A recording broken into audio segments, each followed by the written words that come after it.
les voy a hacer una receta de slime que es... No hay que usar pegamento. Esto, jabón líquido, no sé, pero voy a usar espuma de baño y shampoo.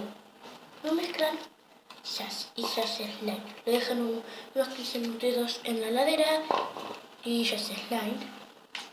Ya está, listo. Ahora esto.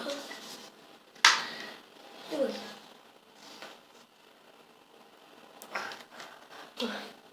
Esperen, tengo tanta fuerza. ¿Me voy?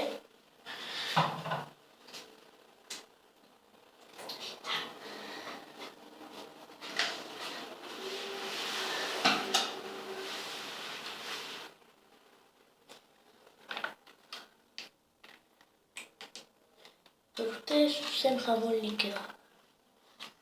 Lo revuelven y entonces, bueno. Chao.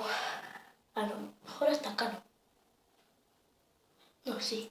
Y bueno, para mí que porque yo vi un video y salió bien. Bueno, chao.